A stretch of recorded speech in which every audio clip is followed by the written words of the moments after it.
Assalamualaikum warahmatullahi wabarakatuh. Shalom, Om Swastiastu, Namo Buddhaya, salam kebajikan bagi kita semua. Selamat datang dan selamat malam teman-teman semua di acara Nongki 7 dengan tema memahami aspek kekayaan intelektual dalam karakter animasi. Nah, malam ini kita kehadiran pembicara yang sangat seru yang pada malam hari ini akan membahas mengenai topik kekayaan intelektual yang ada dalam karakter animasi. Kita malam ini akan ditemani oleh Mas Haile Kudrat yang merupakan Legal IR dan Training Development Manager di MSV Studio, yang mana kalau misalnya teman-teman tahu MSV Studio ini merupakan studio animasi dari The Battle of Surabaya, Aji Saka, dan Lembah Lilintar ya Mas Haile.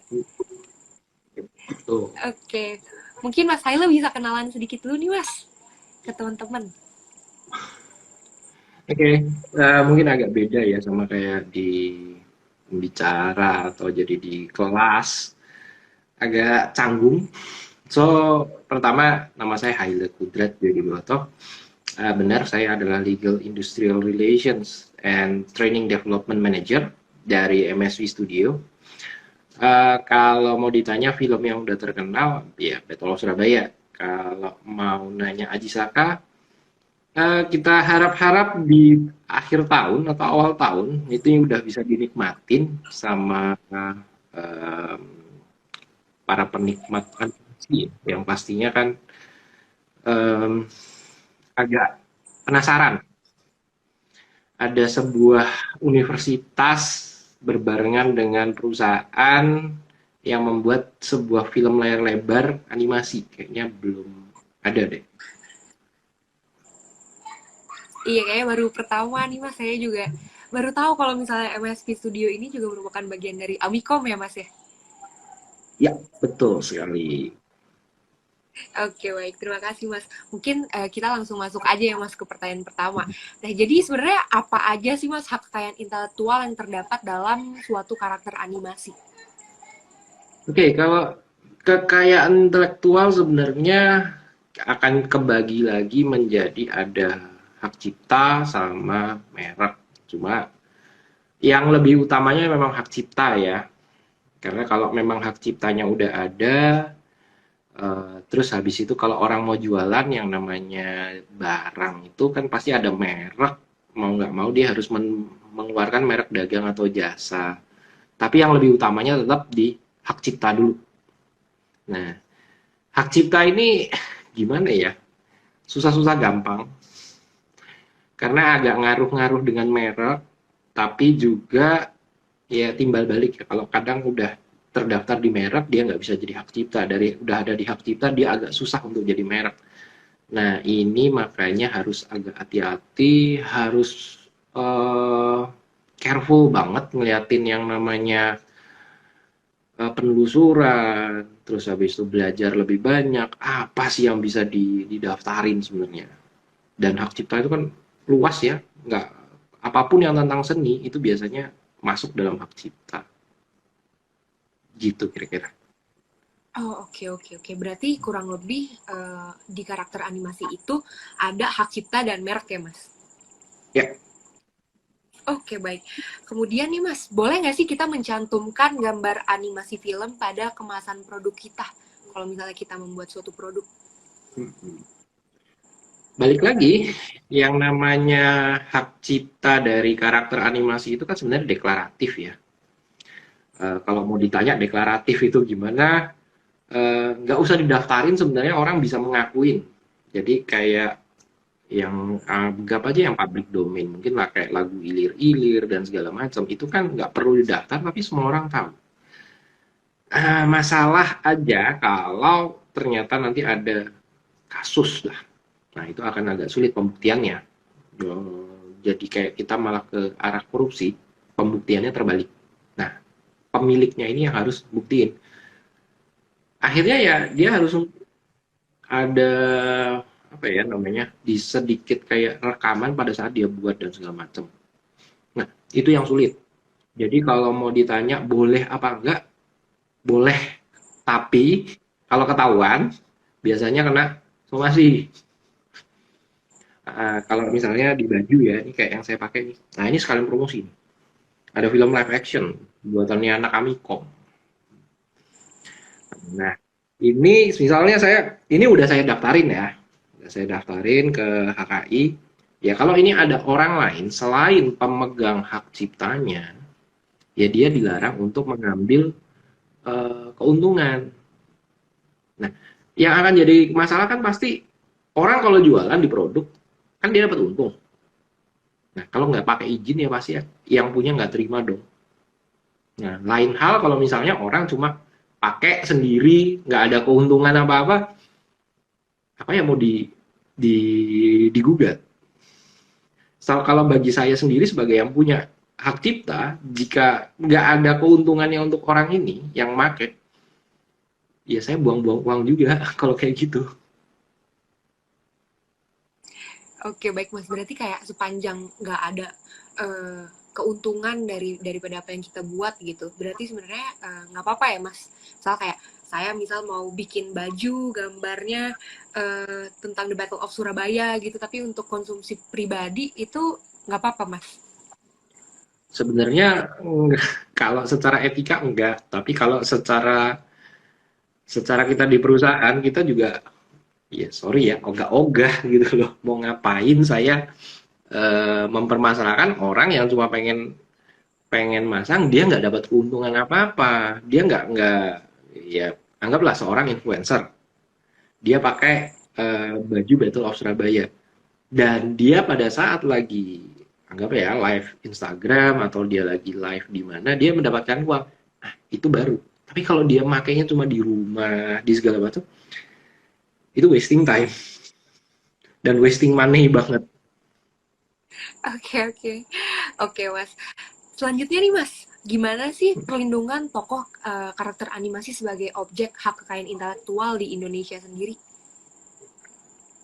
Oke, bah, kalau dari Dirjen HKI sendiri sama pemerintah Indonesia mereka sangat mendukung ya yang namanya eh, karakter animasi terus udah terkenal dan segala macam mereka pasti akan dukung. Cuma masalahnya balik lagi yang rusak itu malah biasanya orang-orang yang asal pakai. Jadinya kalau ditanya pemerintah sangat mendukung dan eh, jeleknya dari animator yang kita punya, mereka itu secara idealis mereka bangga banget dengan buatan mereka. Mereka pengen banget ini terkenal. Tapi mereka lupa ada suatu saat mereka ini kena masalah. Nah, kena masalahnya itu biasanya karena mereka ya nggak daftarin. Sama aja kalau kayak kita ngomong tentang orang ya mungkin nikah siri ya. Nikah, it's okay, tapi giliran nggak didaftarin, ya akhirnya mau nyari KTP aja sulit. Mau daftarin anaknya juga sulit mau sekolah. Itu sama terjadi di karakter animasi juga kayak begitu. Nah, seorang animator begitu dia udah buat atau perusahaan udah buat karakter animasi, dia ini nggak pernah tahu apakah ini akan boom apa enggak. Biasanya gitu. Kalau yang masih biasa-biasa ya orang Indonesia ya. Tapi kalau yang udah perusahaan gede mereka udah ini oke okay, dicoba diomongin sama satu sweatbox. Jadi sweatbox itu kayak apa ya? Ada satu ruangan kecil. Ya kira-kira seruangan saya ini isinya orang-orang produksi.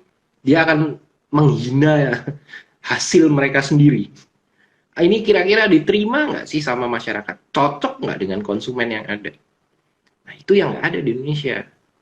Nah kalau di Indonesia begitu udah boom viral gitu, baru kebakaran jenggot. Aduh, kenapa kok nggak saya apa namanya nggak saya daftarin? Kalau untuk orang Indonesia, baiknya kita harus belajar lebih banyak. Ada case yang agak menarik nih. Mungkin agak lah, ujung-ujungnya nanti ada yang tentang agak-agak lisensi ya.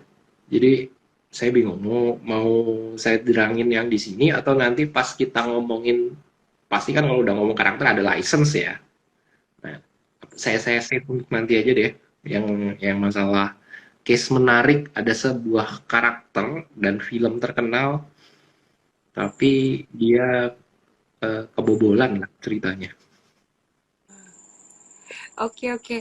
Oke, mungkin buat teman-teman bisa bisa stay tune nih, soalnya nanti kita bakal ngebahas mengenai lisensi yang nanti juga bakal dikasih tahu sama Mas Haila Hmm. case-nya itu mengenai apa. Oke, mungkin aku lanjut ke pertanyaan selanjutnya dulu ya, Mas. Nah, bagaimana sih, Mas, pengaturan dan tata cara yang legal untuk penggunaan karakter animasi ini sebagai bagian dari desain produk usaha?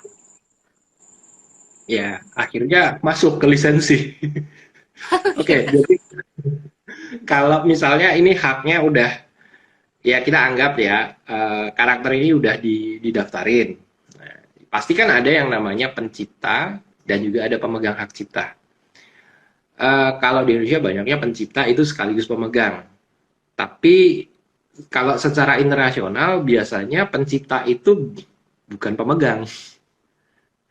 Nah, jadinya kalau di perusahaan-perusahaan semacam MSV atau mungkin yang di Batam ada Infinite, terus di Bali ada Brownback, siapapun pekerja yang ada mengerjakan karakter animasi, itu mereka akan menyerahkan hak ciptanya kepada perusahaan. Jadi, misal example aja ya, saya ada karakter di dalam Aji Saka. Pembuatnya udah jelas dong, itu animator dan segala macam. Kita akan buat yang pertama surat pernyataan, pengalihan hak. Nah, jadi kita tetap mengakui si animator ini adalah penciptanya. Si penulis skrip ini adalah penciptanya.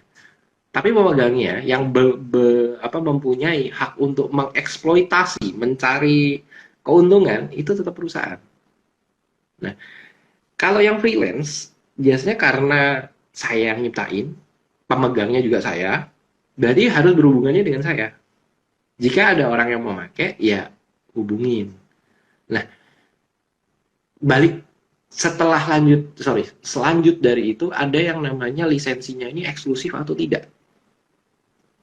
Jadi kayak misal, apa ya, yang paling mudah itu mungkin kayaknya Spider-Man sih. Spider-Man itu lisensinya waktu itu eksklusif punyanya Sony. Jadi yang pernah untuk film itu hanya Sony. Tapi kemarin, beberapa tahun yang kemarin kan, Spider-Man muncul juga di Marvel. Karena mereka akhirnya lisensinya mau berbagi. Nah, kalau di Indonesia, karena lisensi ini cuma sedikit yang bermain, apalagi kalau yang dari luar ke Indonesia itu kalau nggak salah cuma 2 perusahaan apa ya. Nggak banyak sih. Kalau dari Indonesia keluar, nah ini yang biasanya jadi kasus. Kebiasaannya seorang perusahaan pembuat itu bukan distributor. Kami mikirnya hanya membuat. Kami mikirnya produksi. Mikirnya produksi, urusan distribusi itu adalah orang lain. Karena nggak selamanya seorang perusahaan itu jago juga untuk distribusi, nggak jago untuk bikin merchandise dan segala macam. Kalau nggak nanti perusahaannya gede kayak kayak apa ya, gede banget lah pokoknya. Nah, ya kan berarti modal lagi secara besar. Nah, itu yang masih belum ada di Indonesia. Kalau di luar itu udah biasa banget. Misal kita ngeliat aja Marvel ya, atau saya ganti deh, Marvel terlalu enak. Tahu Cartoon Network ya, ada We Bear Bear. We Bear Bear dipunyain sama Cartoon Network. Tapi giliran dia ngomongin merchandise, bukan di Cartoon Network. Yang membuat, yang memasarkan, bukan Cartoon Network. Ada yang tahu kira-kira di Indonesia Kak We Bear Bear itu siapa yang pegang? Warnanya merah tokonya. Siapa ya? Tapi saya sering lihat juga, Mas, merchandise-nya di Indonesia. Ada yang tahu Miniso kan? Ih, Miniso. Iya, Miniso. Oh. Jadi kalau mainnya lisensi biasanya kalau perusahaan luar mereka udah benar-benar bagi-bagi. Oke, saya jagonya produksi, saya jagonya distribusi, saya jagonya bikin merchandise, saya jagonya bikin apa. Mereka udah sendiri-sendiri. Tapi kalau di Indonesia sama kayak di film. Film Indonesia tuh, ya so sorry, saya juga terlibat dalam sebuah film dan ya ekosistemnya kebanyakan produsernya itu yang harus Anda harus mengetahui segala hal. Sama di animasi juga kayak gitu. Oh, oke oke. Berarti misal sejalan dengan pertanyaan yang tadi Mas, Hmm. berarti license agreement apabila pencipta itu berada di bawah naungan sebuah perusahaan, license agreement itu dibuat dengan sang perusahaannya ya Mas, bukan dengan penciptanya ya? Iya, betul. Jadi kita Oh, melihatnya pasti sama pemegang hak ciptanya. Nah, jadi oke kalau oke. ditanya seorang ada sebuah perusahaan, terus dia biasanya kan ya kebiasaan di Indonesia pasti akan subkontraktor again, dia akan kemana? Nah, biasanya nanti ada NDA, non disclosure agreement, tidak boleh mengungkapkan siapa kliennya. Itu sangat sering ada contoh aja, nggak usah jauh-jauh, sepatu aja, sepatu Nike sama Adidas, pabriknya ada di Indonesia tapi mereka tidak boleh mengungkapkan. Sama di animasi juga seperti itu kok. Ada beberapa services kita dapat, kita nggak boleh. Ya kalau ditanya MSV Studio itu mengerjakan apa aja, ada yang punyanya klien, cuma kami nggak boleh mengungkapkan. Jadi license, jadi hubungan ya, sorry, hubungan dari perusahaan, terus ke sebuah orang lagi yang mau jual. Dan license agreement-nya bisa beda-beda. Kalau misalnya merchandise, yang pegang PTA. Nanti kita ngomong game, dia PTB. Terus dia ngomong tentang apparel, bisa aja PTC. Jadi tergantung sama sifatnya, apakah dia eksklusif atau tidak. Oh, baik-baik. Kemudian nih Mas, kalau lisensi tersebut tadi kan Mas sempat mention juga kayak Spider-Man itu dipegang oleh Sony, kemudian dia jadi sharing lisensinya dengan Marvel. Nah, lisensi ini tuh sebenarnya bisa dialihkan nggak sih Mas? Misal dari Sony, kemudian tiba-tiba dialihkan semua ke Marvel gitu. Bisa banget. Yang namanya karakter animasi, itu kan eh, produk ya. Bisa juga dijual beli kok. Jadi kayak misalnya saya udah nggak apa ya, udah capek gitu. Saya jual nih. Boleh. Cuma ya tergantung nego. Tapi kalau saya jadi sebuah perusahaan, saya nggak akan ngelepas dong, mendingan license agreement aja. Bisa seumur hidup saya hidup cuma dari satu karakter. Kita bisa lihat Disney deh. Mickey Mouse itu kan udah tua banget dari tahun 1929 apa ya? Dan nggak akan pernah dilepas sama Disney karena menghasilkan uang. Jadi nggak akan, Pak. Pasti tetap mereka. Ah, oke oke Mas. Nah, ini ada pertanyaan selingan nih Mas dari dapur Bu Ira. Bagaimana sih Pak mengasah rasa inovasi kita untuk berimajinasi membuat karya yang fantastik? Kemudian juga saran dari Pak Haile agar bisa konsisten dalam berkarya itu seperti apa? Dari dapur Wera, sepertinya dapur Wera ini juga merupakan creator atau animator seperti itu. Oke, kalau ditanya supaya tetap terus pengen, ya mau nggak mau ya kamu harus cari inspirasi dong. Inspirasi dari mana nonton, cari-cari inspirasi apa ya, cerita-cerita yang memperkaya. Terus akhirnya kalau mau ditanya supaya nggak dan konsisten, ya latihan. Nggak ada seorang animator tanpa latihan, tanpa jam terbang dia akan jadi senior. Nggak akan ada. Terus kalau mau ditanya masalah bagus apa enggak, kayaknya hampir semua karya itu bagus apa enggak itu yang menilai bukan bukan yang buat. So sorry, bukan saya apa, menjelekkan atau merendahkan dari animator atau si artis, tapi yang namanya kita buat karya itu yang menikmati orang. Kalau orang yang nonton aja menikmati, berarti itu menjual dong. Mau dia cuma gambar GIF, GIF itu cuma 2 detik, tapi itu viral, ya berarti itu bernilai. Berbeda dengan kalau misalnya kita ngomong, oh ini gambar bagusnya banget, udah dengan sentuhan yang setengah mati. Tapi kalau konsumennya nggak ada yang mau nerima, ya sama aja nggak bernilai. Jadi saran saya, apapun itu kamu mau buat karya, itu harus yang laku sama konsumennya di Indonesia. Oke, oke. Semoga untuk dapur Bu Yaira cukup menjawab pertanyaannya. Kemudian dari ada lagi Mas dari Nadia Hasan. Untuk menjadi seorang animator, apa dulu yang harus kita asah? Kemudian kesulitan terbesar menjadikan animasi sebagai karya yang bisa dikenal ke masyarakat itu apa aja sih Mas? Waduh, pertanyaannya jadi banyak produksi nih. Oke, mungkin karena saya juga training development, jadinya saya bisa jawab ya. Mau jadi animator itu kita akan dihadapin sama dua masalah dulu nih. Yang pertama, kamu mau pilih 2D atau mau pilih 3D. Kalau udah ngomongnya 2D, apalagi ada dipecah lagi, ada cut out, ada stop motion, ada frame by frame. Kalau frame by frame, mutlak kamu harus bisa gambar. Karena itu semuanya tentang gambar. Tapi kalau cut out itu akan tentang aset. Jadi kemampuan menggunakan tools, misalnya menggunakan Toonboom kalau di 2D, atau kalau di 3D itu ngomong tentang aset pakainya mungkin Blender atau Autodesk Maya. Nah, kalau yang open source pasti kan pakainya Blender ya. Tapi kalau misalnya kita udah ngomong industri gede, biasanya mereka akan pakainya Maya. Balik lagi kalau 3D, itu biasanya masalah jam terbang. Sesering apa?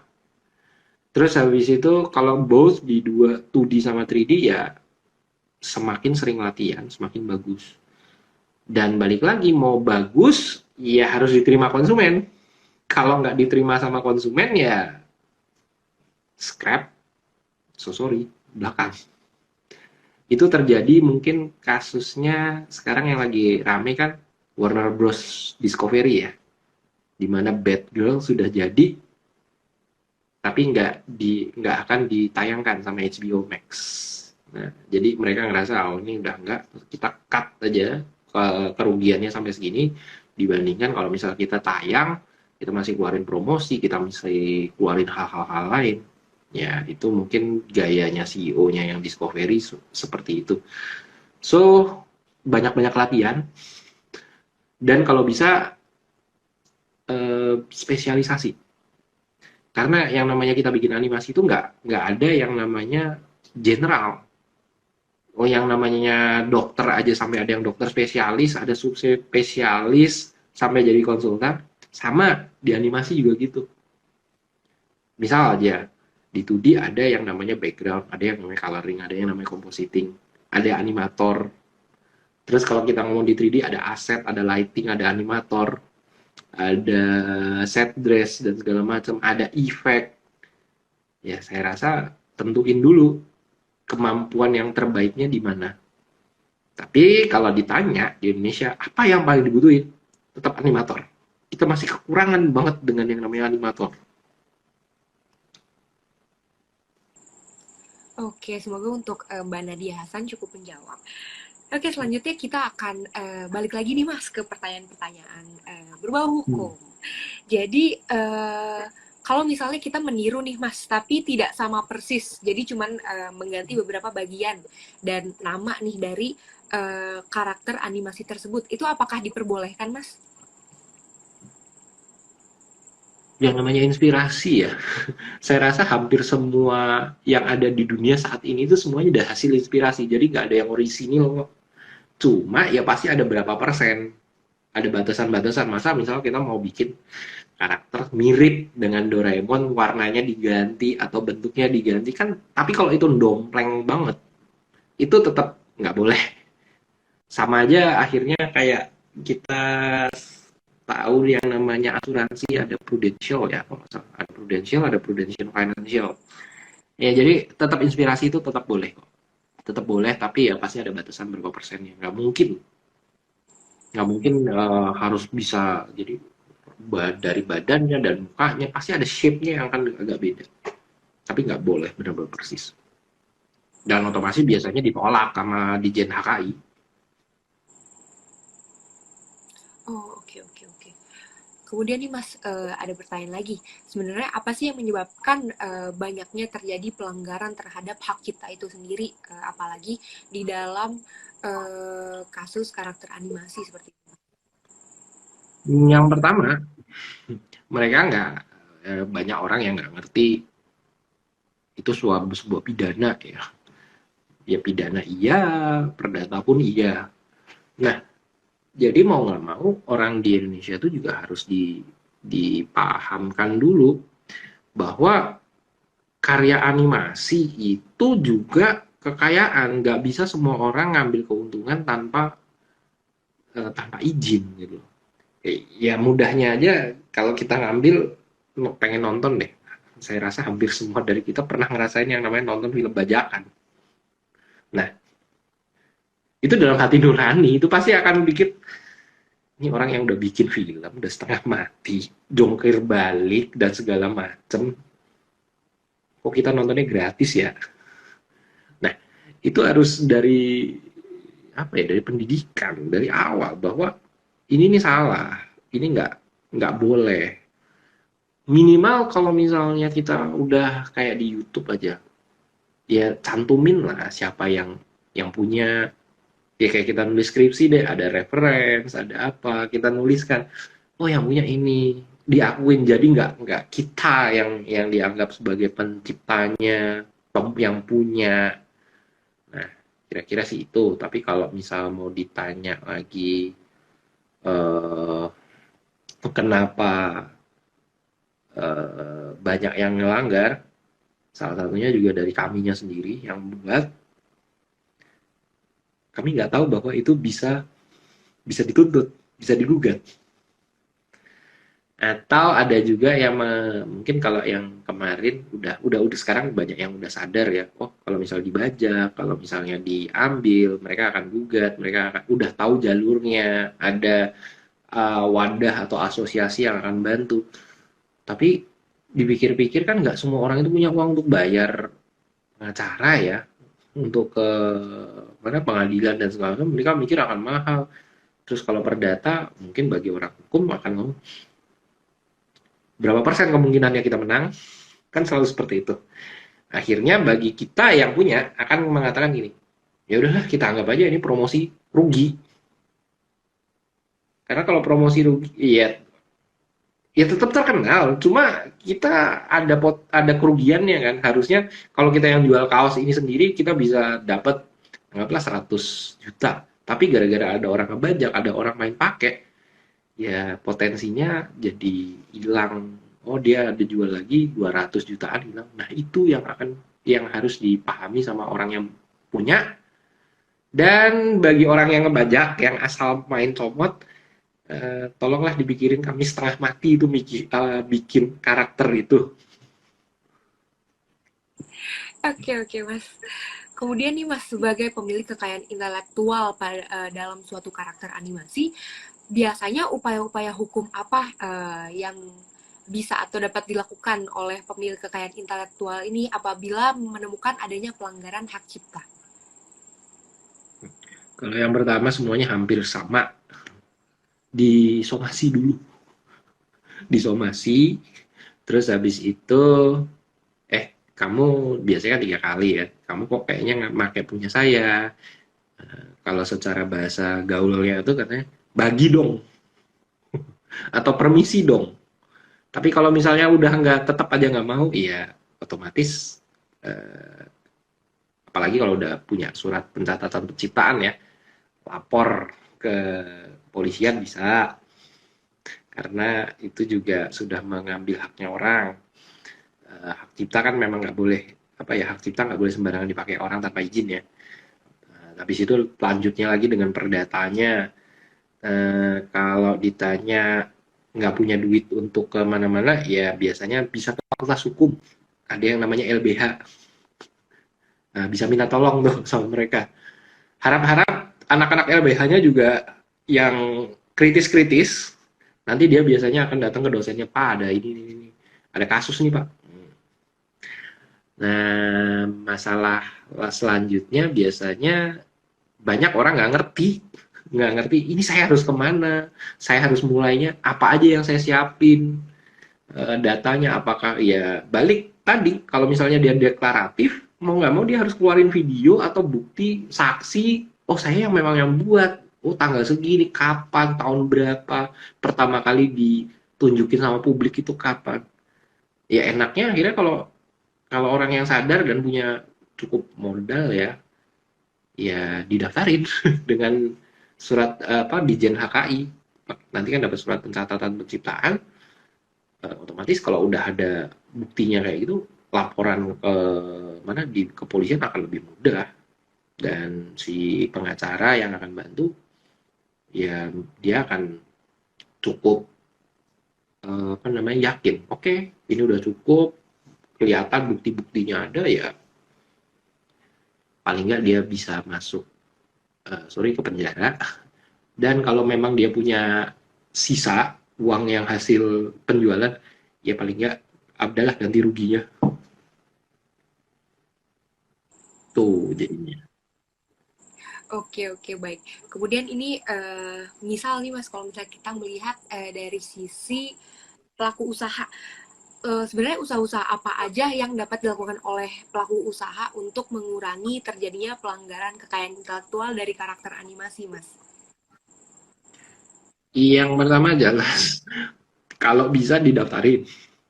Yang kedua, kalau memang belum mampu untuk daftarin, di watermark, dikasih ciri-cirinya.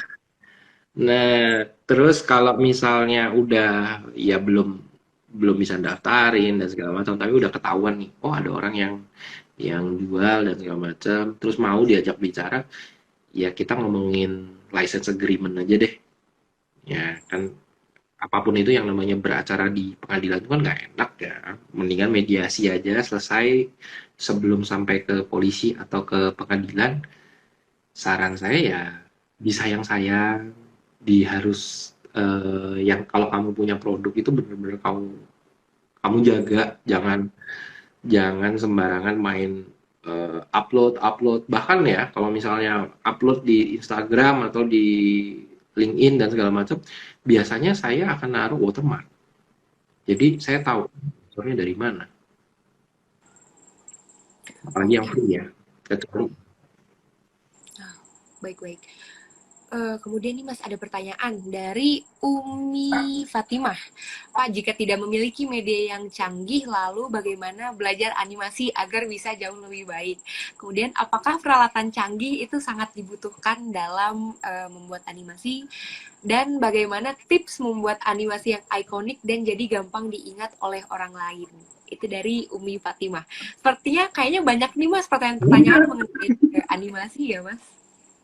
banyak satu-satu tadi itu aja udah satu ngomong alat itu membantu apa enggak alat itu membantu tapi tidak mutlak itu sama aja kayak misal apa ya bahasanya dianalogikan aja deh orang punya kamera 8K tapi nggak bisa gunain karena dia nggak pernah baca bukunya ya tetap aja filmnya pasti jelek kok misalnya dia tahu ada efek ledakan yang bisa digunakan dalam kamera itu tapi nggak dia gunain tetap aja jelek kok videonya nah jadi kalau mau ditanya tools yang bagus alat yang bagus itu membantu tapi tidak mutlak kembali ke bakat sama rajinnya si artis ini melakukan apa namanya sering latihan dan segala macam atau terlibat dalam project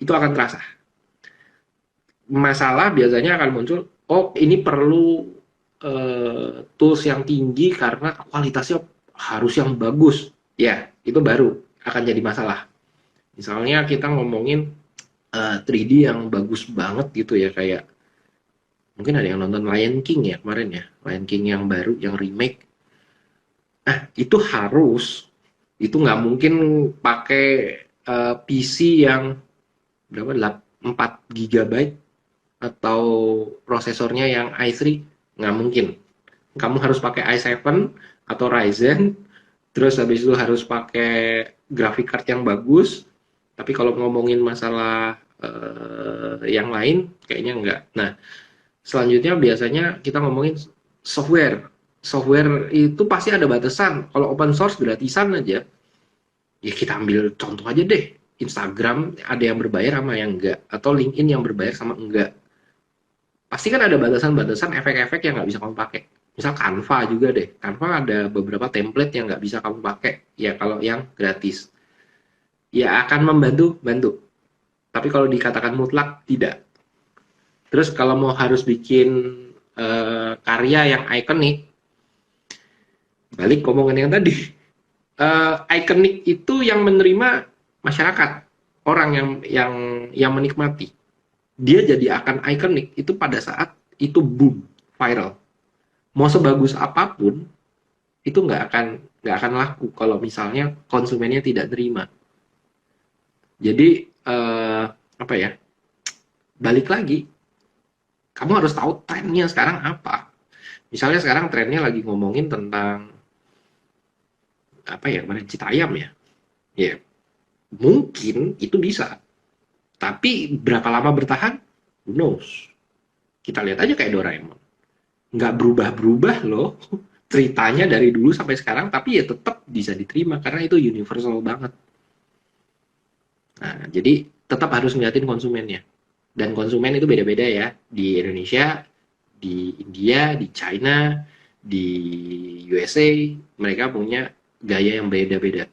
Oh ya, dia kayak kalau kalian bisa ngeliat aja deh, animasi Jepang sama animasi US different, sangat berbeda. Sesuaikan sama pasar ini. Oke, baik. Semoga untuk Umi Fatimah cukup menjawab pertanyaannya gitu. Kemudian ada pertanyaan lagi nih Mas dari Ari Fitra Rambe. Izin bertanya Mas, dengan semakin terkenalnya platform media sosial video singkat seperti TikTok dan sebagainya, bagaimana tanggapan para creator jika ada potongan footage karyanya yang di-share di sana? Oke, uh, pertama kita harus lihat dulu ya, apakah dia ngakuin itu punya dari creator yang diambil. Kalau dia udah mencantumin ya, ya agak agak turunkan dikit tensinya, jangan jangan ini karena dia udah ngakuin. Tapi kalau misalnya eh dia udah tanpa izin, nggak ngaku salah dan segala macam, saran saya sih lapor. Atau mungkin minimal report. Kan pasti kalau misalnya kita ngomongin TikTok, apalagi nih, YouTube dan lain-lain, kan ada fitur report ya. Nah, cuma untuk mereport ke TikTok dan YouTube dan segala macam, kamu juga harus punya punya apa ya, argumen yang bagus dong. Minimal kamu harus mengatakan bahwa saya yang buat. Buktinya apa? Ya kalau saya sih dapat dapat apa Battle of Surabaya ada di YouTube. Gampang, saya tinggal tulis apa angkat surat pencatatan penciptaan dan segala macam. Dalam waktu berapa? 2 jam biasanya YouTube take down kok. Jadi saran saya sih satu ya tadi tuh report. Dan nextnya kalau misalnya kayak gitu pasang watermark. Jadi tahu kira-kira bocornya di mana. Pada saat kalian itu memberikan ini kepada orang, kamu tahu oh bocornya dari orang ini. Oh bocornya dari streaming di YouTube. Oh streaming di TikTok dan segala macam. Jadi ketahuan. Harus ada satu identitas yang kalian bisa lihat sendiri. Oh, oke oke. Nih, ada ini lagi Mas, ada pertanyaan tambahan dari Mas Arif Fitra Rambe. Bagaimana kalau ada akun yang membuat semacam fan art dari karakter yang diciptakan oleh animator? Fan art dari seorang animator. Biasanya kalau orang udah bikin fan art, dia kan ngajak yang nyiptain nih. Kalau nggak nyiptain berarti dia sama aja nggak permisi. Ya laporin. Tapi kalau dia permisi, terus dia juga nggak dapat keuntungan, ya lebih baik sih dirangkul. Oh, kamu ternyata bikin fan art yang nonton banyak nih, penikmatnya banyak. Mendingan diajakin aja deh gabung. Ayo kita jualan bareng aja. Tapi kalau misalnya dia udah ngambil keuntungan, udah laporin aja. Karena biasanya orangnya itu case-nya bisa disamakan dengan pencuri ya. Karena kan tanpa izin memakai hak milik orang lain. Oh, oke Oke Mas. Oke, semoga untuk Mas Ari Fitra Rambe bisa terjawab pertanyaannya. Selanjutnya ada pertanyaan lagi nih Mas dari Eloiza. Mas Haile izin bertanya, hak cipta itu kan sifatnya deklaratif. Terus apa urgensi kita untuk mendaftarkan animasi yang kita buat? Kan kita udah dapat perlindungan dari cara dipublikasikan saja. Itu pertanyaannya dari Mbak Eloiza. Oke, yang pertama, kalau misalnya ada bermasalah di pengadilan, biasanya pengadilan akan mencari bukti. Buktinya itu sulit kalau kita cuma deklaratif. Kalau ada pencatatan, keluarkan aja surat itu, selesai. Biasanya hakim akan oke, udah didaftarin, kapan ininya akan lebih enak pembuktiannya. Terus kalau masalah nggak perlu lagi akan ditolong sama opini publik dan segala macam, nggak bisa, karena eh, itu jadi kayak main hakim sendiri ya. Terus kalau misalnya ditanya susah apa nggak susah kok sebenarnya. Sebenarnya itu nggak sulit. Tapi kalau misalnya seorang animator ini masih baru dan creator ini masih baru, mending dari konsultan KI deh. Karena susah-susah gampang untuk mendaftarkan itu. Tadi ya kayak misalnya ada yang ngomong, ini terinspirasi dari mana? Akan jadi masalah kalau misalnya Pak yang nerima penilainya ini bukan orang yang cukup paham tentang seni. Wah ini terlalu mirip nih. Nanti ada wasa sanggahan. Disanggah udah sampai kita udah bener-bener ini saya tunjukin bagaimana saya ngakuin bahwa inspirasinya ada, tapi berapa persen dan segala agak susah sih. Tapi ya saran saya tetap harus di daftarin. Yang terakhir, kira-kira berapa bulan lalu Bapak Menteri mengatakan bahwa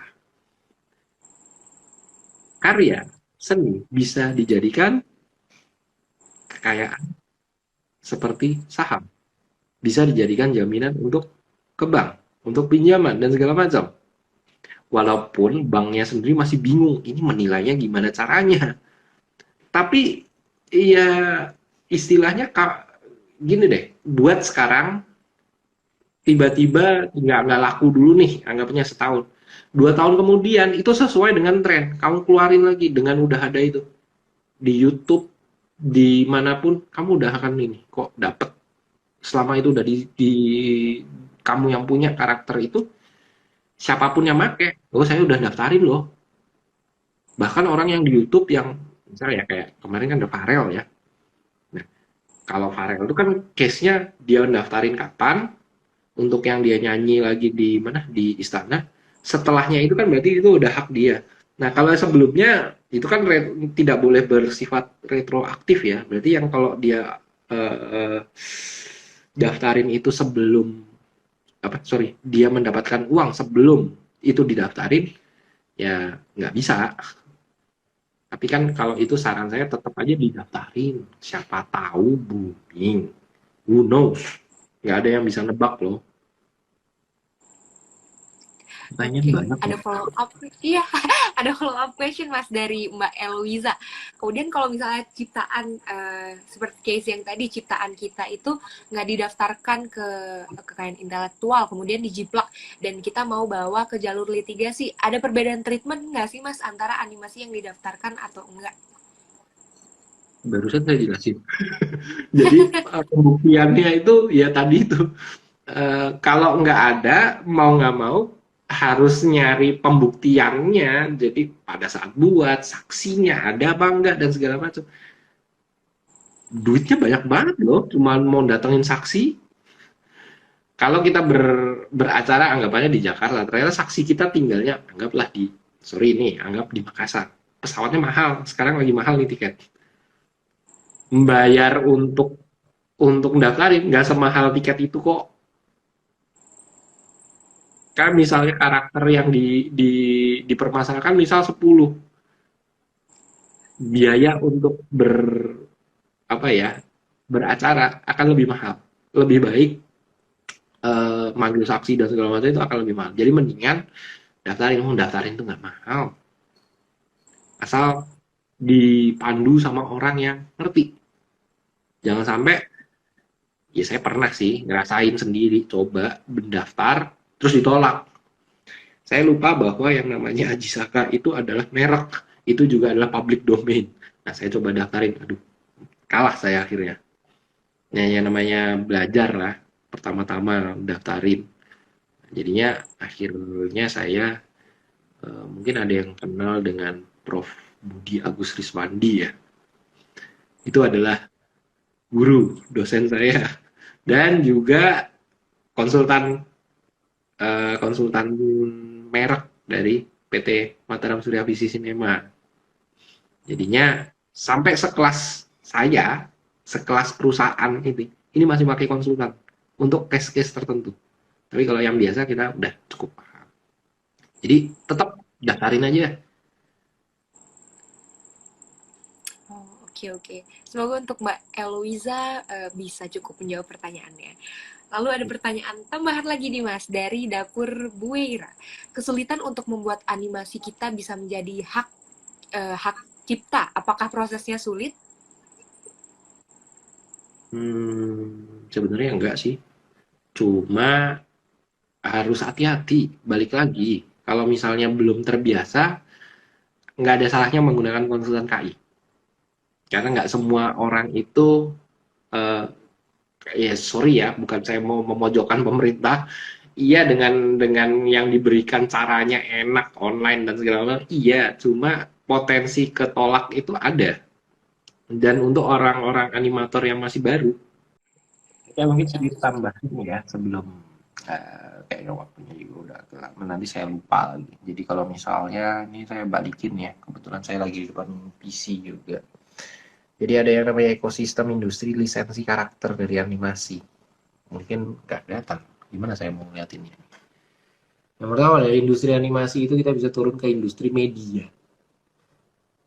Jelas merchandise. Lalu ke stationery, makanan, game, komik, sorry, apalagi nih, hobi, fashion, sama theme park. Ini menarik nih kalau kita mau ditanya. Sebenarnya berarti dari karakter itu bisa kemana-mana kan? Mungkin ada yang tahu industri makanan dari animasi tiba-tiba jadi makanan. You know? Tahu nggak Mbak? Eh, apa ya? Misal dipakai buat ini bukan sih? Itu apa namanya? Hello Panda itu. Oke. Di Indonesia udah ada yang namanya Balita, Baba Lilitata. Itu saingan Cocomelon. Harapannya udah jadi makanan, ada. Saya juga tahu gara-gara anak saya tiba-tiba melihat di mana? Di supermarket loh. Oh ini tontonannya dia. Oh iya. Tapi kalau kita mau lihat mana yang paling terkenal, ya apa dari animasi ke makanan, semua yang ada di Happy Meal. Heavy Wheel. Ya, jadi karakter animasi itu bisa turun ke game, bisa ke makanan. Ya kalau stationery sama merchandise itu wajar banget lah. Ke game itu juga wajar. Yang agak nggak wajar itu ya tadi makanan, terus ke theme park. Biasanya itu yang punya cuma Disneyland, Universal Studio dan segala macam-macam gitulah. Tapi yang masih mudah banget itu makanan. Udah dicoba kok. Iya ya, banyak ya Mas ternyata makanan-makanan seperti Hello Panda, kemudian juga apa yang bentuknya karakter-karakter Doraemon, kayak kue tart kan sekarang banyak ya Mas ya. Iya, cuma masalahnya kan kalau yang kue tart orang buat itu kan memang ya mereka inspirasi aja dan keuntungannya juga nggak gede. Tapi kalau kita udah ngomong sampai retail, biasanya mungkin ada Campina ya, yang juga ada karakter-karakter animasi. Iya es krim SpongeBob SpongeBob, jadi iya. es krim. Hmm. Nah itu agak-agak jarang di Indonesia. Terus mungkin dikit lagi nih, saya lupa. Tadi juga saya sambil buka yang biasa saya pakai untuk ngajar juga nih. Animasi itu kalau turunannya ke merchandise biasanya kita akan ngomongin license fee, license periodnya biasanya kita akan ngomong amount of itemnya, berapa banyak copies yang dibuat. Itu kalau dari karakter ke merchandise, komik atau mainan ya. Tapi kalau kita ngomongin dari komik ke animasi dan merchandise hampir sama license fee dan biasanya revenue sharing. Nah, bukan berarti kita cuma bayar, oh ya mau license-nya berapa nih selama 1 tahun, 10 juta US dollar gitu. Enggak, itu license fee doang. Tapi ada beberapa yang akan ngomongin revenue sharing. Jadi udah bayar 10 juta, ternyata dia pendapatannya lebih gede lagi. Ya udah kita bagi. Oh, kira-kira 10% dari keuntungan kamu di juga revenue sharing juga bisa. Jadi ya itulah pentingnya yang namanya daftarin, karena orang luar itu pasti akan nanyain, bener nggak kamu yang punya? Kalau misalnya ternyata bukan, nggak pembuktiannya nggak ada, ya susah dong. Dan bukan berarti kamu cuma harus daftarin sini. Kalau misalnya kamu mau jualan di Malaysia, ya kamu juga perlu daftarin di Malaysia dong. Nggak mungkin. Apakah bayar di sini terus habis itu di Malaysia akan terdaftar juga? Enggak. Sama kok, Upin Ipin dari di Malaysia bawa ke Indonesia juga harus daftarin. Wih, saya jadi sampai ingat ada tadi clue yang mau saya bocorin dikit ya. Ya, yang case tadi Mas.